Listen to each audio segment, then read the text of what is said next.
자, 안녕하십니까. 오늘 하루도 고생 많으셨습니다. 자, 오늘, 뒤에서 말씀을 드리겠지만, CJN의 어떤, 호재성 뉴스가 뜨면서, PCR 관련 CJ는 어느 정도 조금 버텨주는 모습을 보여준 것 같고, 신속 진단 섹터가 조금 더 눌리는 그런 모습을 보여주지 않았나라는 생각이 듭니다.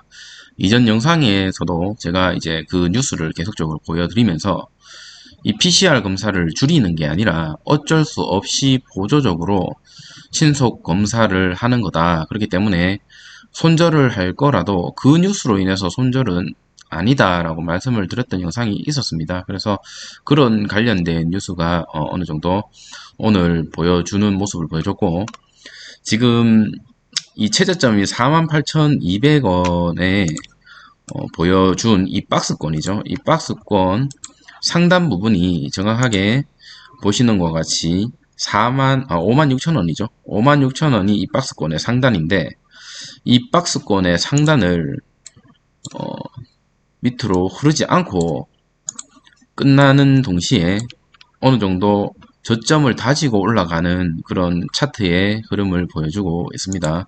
물론 아직까지 이게 저점이다 라고 얘기하기에는 조금 더 지켜봐야 되는 모습을 보여줄 것 같긴 한데, 이 21선을 돌파할 수 있는 그런 호재가 지금 수요일 날 하나 남아있죠. 그래서 수요일 날 발표 이후에 그 JP 모건 컨퍼런스 회의가 끝났을 때는 이 21선 욕심을 좀 부려보자면 241선 위에 수렴하는 모습을 보여주는 게 앞으로 이 시즌이 나아가고자 하는 방향에 많은 도움이 될 것으로 예상이 되고, 전 세계적으로 오미크론에 대한 비상이 계속적으로 이슈화되고 있고, 팩트만 보면 이 수출이 계속 늘 수밖에 없는 그런 환경이거든요. 그래서 실적적인 면이라든지 그리고 호재가 더 많이 남았다. 과거에 백신으로 인해서 주가가 한 번도 아니고 여러 번 이렇게 두드려 맞은 적이 있습니다. 물론 이 당시 때는 무증으로 인해서 떨어진 거긴 하지만, 치료제와 백신으로 인해서 여러분 기억나시는지 모르겠지만은 과거에 이때쯤이었죠. 이때 갑자기 이렇게 폭락했을 때가 백신을 나왔을 때고요. 이때도 치료제였습니다. 백신과 치료제로 인해서 거의 뭐 주가가 반토막 나다시피 했었는데, 이때 정부에서 여러분도 다 기억나실 거예요. 2021년 초에 백신을 70% 이상 전 국민이 맞아준다면 집단 면역이 형성된다. 그리고 이 코로나를 박멸할 수 있다라는 뉴스 기사가 떴습니다. 여러분 궁금하시면 한번 찾아보시면 될 것 같은데, 그 당시 때 분위기가 이제 백신으로 인해서 코로나가 다 사라진다 이런 분위기였어요. 저도 그때 기억이 생생하게 나고, 뉴스 찾아보시면 지금이라도 아마 볼 수가 있을 겁니다. 그런데 문제는 뭐냐면, 그 이후에 주가는 반토막이 났는데 지금 현재 코로나는 위중증이 코로나 이후에 최고치고 확진자도 최고치입니다. 그러면 과거에 예상했던 거와 반대로 가 있기 때문에 이 주가는 과거의 예상과 반대로 가 있거든요, 지금. 그러면 다시 현재 어느 정도 회복을 해줘야 현재의 어떤 괴리감을 채워줄 수 있는 그런 자리인데, 그 자리를 어느 정도 56,000원에서 다져주고 이제는 올라가지 않을까라는 개인적인 희망을 가져봅니다.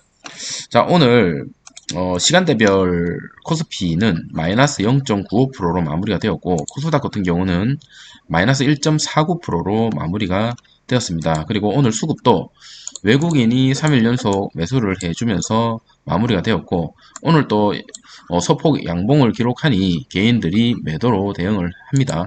그래서 이렇게 양봉으로 개인들의 물량을 계속 털어가는 앞으로 그런 모습을 좀 보여줬으면 좋겠습니다. 조금이라도 올라가는 모습을 보여줬으면 좋겠다라는 생각이 듭니다. 자, 오늘 특징 뉴스 빠르게 살펴보고 영상을 마치도록 하겠습니다. 자, 지금 오미크론이 2만 명 경고에 자가검사가 대책이다라는 며칠 전부터 자가검사에 대한 이슈가 끊임없이 나오고 있었습니다. 그래서 SD 바이오센서 쪽으로 넘어가야 되겠다라는 분위기가 형성이 되었었는데, 오늘 뉴스에서는 이 자가검사가 동전던지기 수준의 정확도를 가지고 있다라고 반대 뉴스가 떴습니다. 자세히 한번 살펴보면 이 코로나19 진단검사를 할 수 있는 게 PCR 유전자 증폭 검사가 있고 신속 항원 검사 자가진단 키트가 있죠. 두 가지 다 동일하게 코로 찔러야 되죠. 코 안에 면봉을 찔러야 되고, 이 검사자는 검사 PCR은 전문가가 하는 거고, 이 신속은 비전문가인 스스로 해야 되죠. 스스로. 그리고 시간적인 여유는 당연히 자가진단 키트가 훨씬 좋다.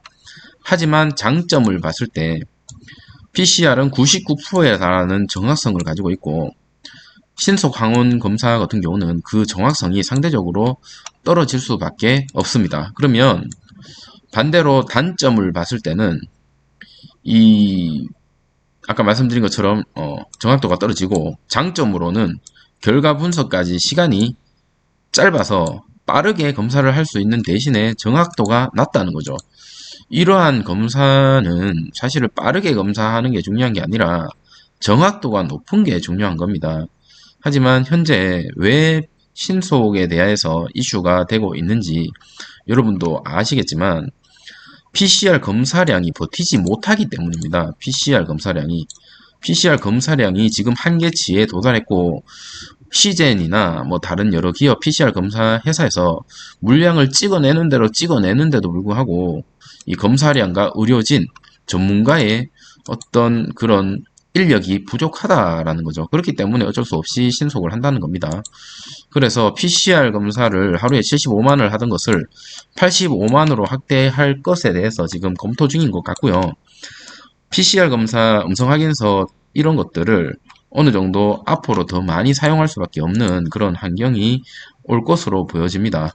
그래서 지금 현재 아까도 말씀드린 것처럼 PCR 검사는 숙련된 사람이 정밀한 장비를 사용하는 유전자 증폭 방식의 검사이기 때문에 모든 나라에서 특히 뭐 한계가 있습니다. 그래서 어느 나라든 PCR 검사를 무한대로 늘릴 수 있는 방법은 없습니다. 그렇기 때문에 더더욱 시젠이 가지고 있는 일반 병원에서도 이 코로나 검사를 할 수 있는 그런 기계를 만들어 놨잖아요. 그런 것들을 좀 빨리빨리 이번 컨퍼런스에서 설명이 돼서 최소 우리나라에서만이라도 빨리 보급이 됐으면 하는 바람이 듭니다. 그러면 정확도가 높은 PCR을 하는 게 맞지, 정확도가 낮은 이 신속을 해봤자 안 하니만 못하다라는 게 제 개인적인 생각입니다. 어차피 신속을 해서 확진 양성 반응이 나오면 PCR을 또 하러 가야 되잖아요. 그죠?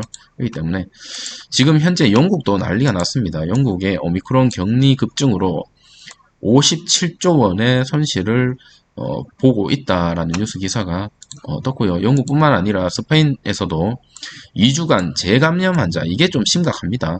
재감염, 코로나에 한번 걸렸음에도 불구하고 또다시 걸릴 수 있다라는 거죠. 그게 오미크론 때문에 재감염률이 너무나 높다. 돌파 감염도 많이 일어나고 재감염도 많이 일어나기 때문에 이 진단은 이제는 오히려 필수로 계속 해줘야 될 수밖에 없는 거고요. 오늘 아침에도 제가 말씀드렸던 이 델타 크론에 대해서 이 전문가들이 실험실 오염 가능성을 제기를 했습니다. 그런데 뭐 그럴 수도 있다라는 거고, 언제 한번 지켜봐야 된다라는 뉴스 기사가 떴습니다. 그래서 뭐 지금 현재 이런 변이가 나타나는 거에 대해서 어떤 사람들은 이게 실험실에서 어떤 오류 때문이다라고 얘기를 하고 있지만, 그런 가능성이 사실은 좀 적다라는 얘기를 하고 있고, 그리고 이제 전문가들은 아직 우려하기는 이르고 추가적으로 정보를 파악할 필요가 있다라는 의견입니다. 그래서 아마 이 변이에 대해서는 아직까지 이게 이렇다 저렇다 할 수 있는 그런 시간적인 여유가 조금 더 필요하다라는 생각이 들고, 추가적으로 지금 정부에서 백신 4차 접종에 대해서 지금 결정을 내려야 된다라고 최초로 뉴스가 나왔습니다. 이거 지금 몇 분 전에 나왔거든요. 이 말은 즉슨 올해 우리나라에서도 백신을 1억 5천만 회분을 수입한다라는 뉴스 기사를 본 적이 있거든요. 그 말은 우리나라 전 국민 대상으로 아직까지 한 3차까지는 더 맞아야 된다라는 생각이 들어요. 4차, 5차, 6차까지는 맞는 물량을 수입을 했기 때문에 이걸 가지고 뭐 다른 나라에 주지 않는 이상 유통기한도 있죠. 그렇기 때문에 1년치 계약을 다 해놨고 지금 3차가 끝이 아니고 4차, 5차, 6차까지 계속 갈 것 같습니다. 이거는 우리가 처음 백신이 나왔을 때 그런 그림이 아니거든요. 백신이 처음 나왔을 때 코로나가 잡히는 그림이었지. 그렇기 때문에 시젠의 주가가 떨어지는 거에 대해서 당위성이 있었습니다.